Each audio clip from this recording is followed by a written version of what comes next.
COVID-19 – вирус, о существовании которого знают практически все жители планеты. Пандемия, охватившая мир, внесла коррективы не только в нашу привычную жизнь, но вселила многим страх и панику. Началось информационное заражение. Из-за того, что коронавирус мало изучен, распространение слухов и домыслов отрывает людей от реальности и погружает их в беспокойное состояние. Те люди, у кого более устойчивая психика, они как бы справляются с ситуацией, с тем, что происходит, тем, что, к сожалению, бывает, заражаются дальний и ближний круг людей, знакомых.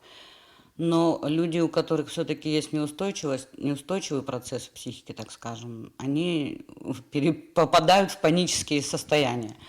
Что делать? Естественно, паника – это потеря половины иммунитета, помните об этом. То есть паника, она ни к чему не приведет, только обострит ситуацию и психическое состояние человека. Надо понимать, что тот, кто болеет, он нуждается в большей поддержке. И паникой ближний круг его людей окружающих не поможет, а усугубит состояние больного. Поэтому надо наоборот контролировать свое эмоциональное состояние. Легко говорить контролировать, но как это делать? Ну просто реально оценивать ситуацию, оценивать шансы.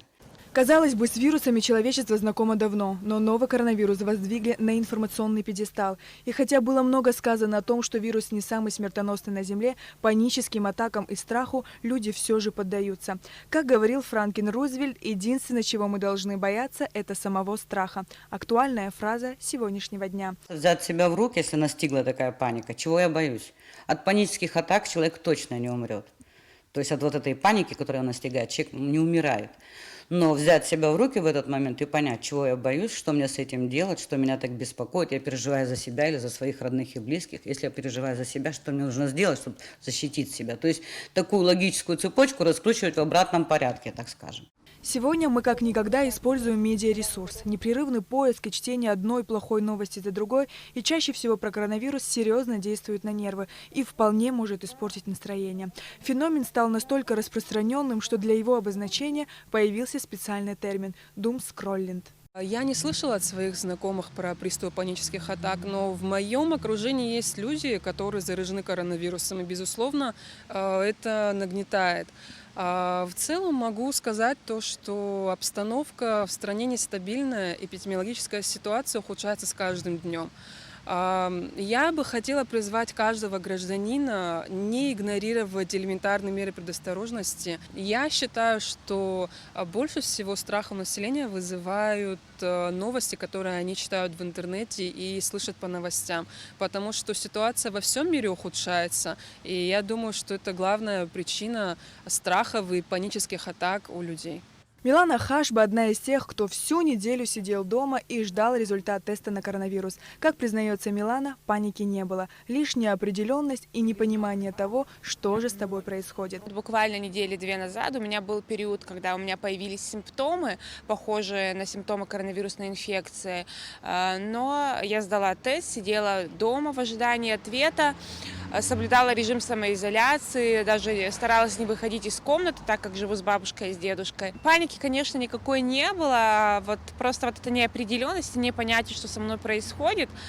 Конечно, да, это как-то на меня влияло, потому что симптомы у меня были все, за исключением повышенной температуры, да, отсутствие запаха, вкуса, повышенная слабость. Но я держалась, и не нужно впадать в панику, даже если у тебя будет положительный ответ, просто соблюдать все, что прописывают врачи. Опросив несколько горожан, мы не встретили людей, испытывающих паническую атаку, либо страх перед коронавирусом. Среди близких и друзей, знакомых у нас таких не было, чтобы жаловались на такое паническое состояние или ужас перед этим заболеванием. Да, конечно, очень опасно. Да, конечно, могут быть серьезные последствия. Но все это в руках наших.